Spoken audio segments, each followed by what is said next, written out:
আসসালামু আলাইকুম ভিউয়ার, সবাই কেমন আছেন? চলে এলাম নতুন একটি ভিডিও নিয়ে। আজকে ভিডিওটা একটু অন্যরকম। সেটা হচ্ছে পুরনো টি শার্ট বা পুরনো জামা কাপড় দিয়ে খুব সহজে আপনি কিভাবে পাপোশ তৈরি করতে পারেন। কোনো রকম খরচ ছাড়াই যদি আপনি পাপোশটা নিজেই তৈরি করতে পারেন তাহলে কেমন হয়। তো চলুন ভিউয়ার্স, আজকে আমি আপনাদেরকে দেখাবো কিভাবে আপনারা খুব সহজেই এই পাপোশটা ঘরে তৈরি করতে পারবেন। চলুন ভিউয়ার্স, শুরু করি। তার আগে যারা আমার চ্যানেলটি এখনো সাবস্ক্রাইব করনি, এখনো সাবস্ক্রাইব করে বেল বাটনে ক্লিক করে দাও, যাতে যে কোনো মুহূর্তে যে কোনো ভিডিও পেলে তোমরা তার সঙ্গে সঙ্গে দেখতে পারো। তো শুরু করছি।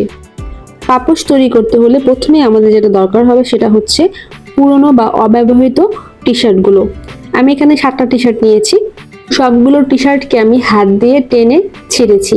দেন আমি এগুলোকে বটি, ছুরি বা কাঁচি যাই বলো না কেন তোমরা সেটা দিয়েই এগুলোকে সবগুলো একই মাপে কাটতে হবে কিন্তু, ঠিক আছে? ছোট বড় হলে কিন্তু দেখতে ভালো লাগবে না, তাই সবগুলোকে আমি 1.5 ইঞ্চি করে কেটে নিয়েছি। এবারে একটি চটের বস্তা নিয়েছি, যেটা চালের বস্তা তোমাদের অনেকের ঘরেই থাকতে পারে, যেটা আমাদের কোনো কাজেই লাগে না বা অনেকে এমনিতেই অনেক ধরনের কাজে লাগায়। তো আমি এই চটের বস্তাটার একটা পাশ কেটে নিয়েছি।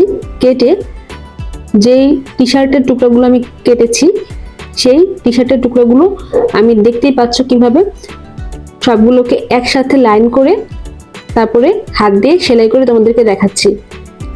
চাইলে কিন্তু তোমরা এখানে হাত দিয়ে সেলাই পরিবর্তে মেশিনে সেলাই করতে পারো, তবে আমি দেখাচ্ছি হাত দিয়ে সেলাই করলে কিভাবে সেলাই করবে। তবে হাত দিয়ে করার থেকে আমার কাছে মনে হয় মেশিনে করাটাই খুব বেটার হবে, তা না হলে কিন্তু তোমাদের কাছে এটা আরো কষ্টকর হতে পারে। তা আমি প্রথম 2টা স্টেপ তোমাদেরকে হাত দিয়ে করে দেখাচ্ছি, তারপর আমি তোমাদেরকে মেশিনটাও করে দেখাবো।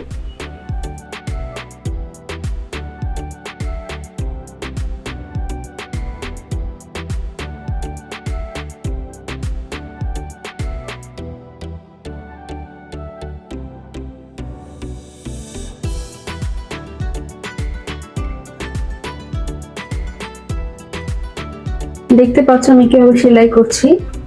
মানে প্রথম শাড়িটা তোমরা সেলাই করার পরেই দ্বিতীয় শাড়িটা শুরু করবে তার পাশ থেকে। খুব বেশি ফাঁকা দেওয়া যাবে না, ফাঁকা দিলে কিন্তু পাপোশটা দেখতে সুন্দর হবে না।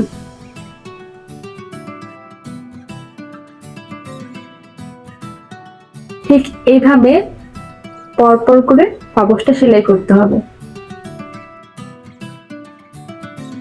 তো তোমাদের ইচ্ছে মতো তোমরা যে কোনো কালার টি শার্ট নিতে পারো, সেটা লাল হোক, নীল হোক, সাদা হোক।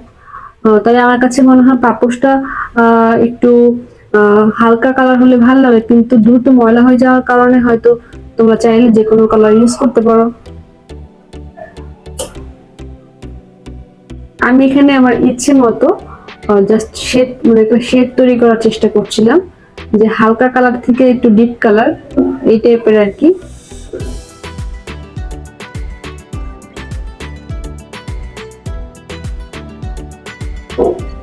চেষ্টা করবে একটু লাগিয়ে লাগিয়ে সেলাই করার, যাতে কোনো রকম ফাঁক না থাকে।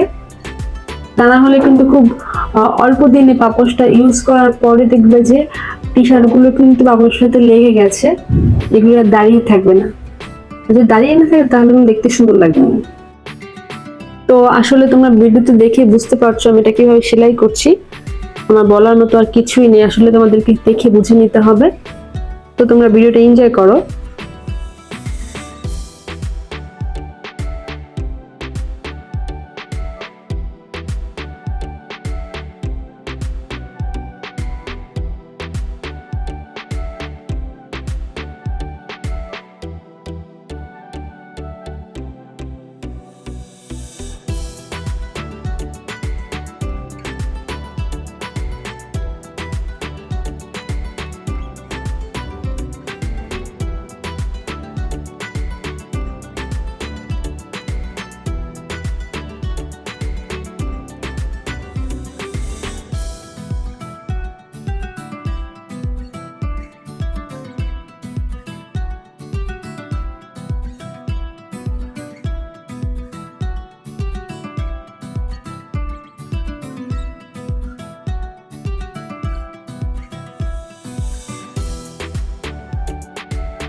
ওহ কি মজা, পাপোশটা তৈরি হয়ে গেছে আমার। এখন আমি এটার পিছনের যে সাইডটা সেটা একটু মজবুত করার জন্য একটা জিন্সের প্যান্ট এটাকে কেটে চারপাশে সেলাই করে দেব। একটু বর্ডার বর্ডার করে চারপাশে সেলাই করে দিবেন যাতে এটা একটু মজবুত হয়। এটা আপনারা অন্য কোনো শক্ত কাপড় দিয়ে কুলালে করতে পারেন। তো সেলাই করা হয়ে গেছে, এটা হচ্ছে এটা ফাইনাল লুক। তো আশা করছি আমার পাপোশটা আপনাদের কাছে অনেক ভালো লেগেছে। আমার কাছে কিন্তু মানে অসম্ভব ভালো লেগেছে, কারণ আমার কিন্তু ইচ্ছেই করছিল না যে আমি এটাতে পা মুছি, ইচ্ছে করছিল যে আমি সাজিয়ে রাখি, যদি এটা নষ্ট হয়ে যায়। মানে নিজের হাতে তৈরি করা একটা জিনিস যে নিজেকে এত আনন্দ দিতে পারে সেটা আপনারা তৈরি করলেই বুঝতে পারবেন। আসলে দোকান থেকে কেনা আর নিজের হাতে বানানো জিনিস কিন্তু খুব একটা যত্নের হয়ে থাকে।